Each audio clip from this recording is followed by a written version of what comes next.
Gordon was cross. "Why should Henry have a new shape?" he grumbled. "A shape good enough for me is good enough for him. He goes gallivanting off, leaving us to do his work, and comes back saying how happy he feels. It's disgraceful. And there's another thing. Henry whistles too much. No respectable engine ever whistles loudly at stations. It isn't wrong, but we just don't do it." Poor Henry didn't feel happy anymore. "Never mind," whispered Percy. "I'm glad you're home again. I like your whistling." "Goodbye, Henry," called Gordon. "We're glad to have you with us again, but remember what I said." Later, Henry stopped at Edward's station. "Hello, Henry," said Edward. "You look splendid. I was pleased to hear your happy whistle yesterday." "Thank you, Edward," smiled Henry. "Shh! Can you hear something?" "It sounds like Gordon," said Edward, "and it ought to be Gordon. But Gordon never whistled like that." It was Gordon. He came rushing down the hill at a tremendous rate. He didn't look at Henry, and he didn't look at Edward. He screamed straight through the station and disappeared. "Well," said Edward. "It isn't wrong," chuckled Henry, "but we just don't do it." And he told Edward what Gordon had said.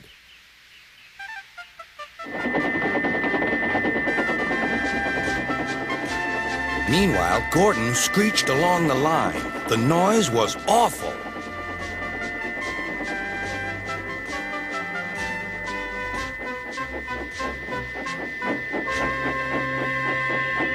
At the station, everyone covered their ears. Sir Topham Hatt covered his ears, too. "Take him away," he bellowed, "and stop that noise."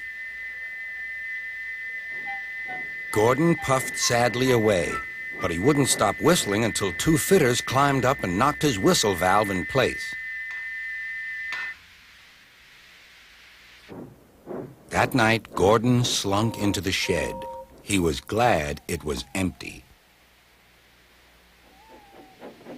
"It isn't wrong," murmured Henry to no one in particular, "but we just don't do it." No one mentioned whistles. Next morning, Henry was enjoying himself enormously. "I feel so well, I feel so well," he sang. "Trickety-trock, trickety-trock," hummed his coaches. Then he saw some boys on a bridge. "Beep, beep, hello," he whistled. "Oh," he called. The boys didn't wave and take his number. They thought it fun to drop stones on him instead. "They've broken our glass! They've broken our glass!" cried the coaches. The passengers weren't hurt, but they were cross. "Call the police."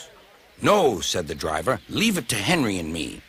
"What will you do?" they asked. "Can you keep a secret?" "Yes, yes." "Well then," said the driver, "Henry is going to sneeze at those boys."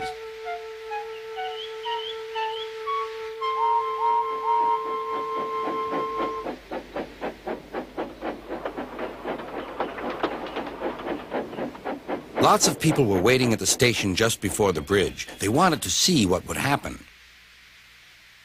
"Henry has plenty of ashes," said the driver. "Please keep all windows shut till we've passed the bridge. Henry's as excited as we are, aren't you, old fellow?" Henry felt more stuffed up than excited. Soon they could see the boys, and they all had stones. "Are you ready, Henry?" said the driver. "Sneeze hard when I tell you." "Now," he said. Achoo!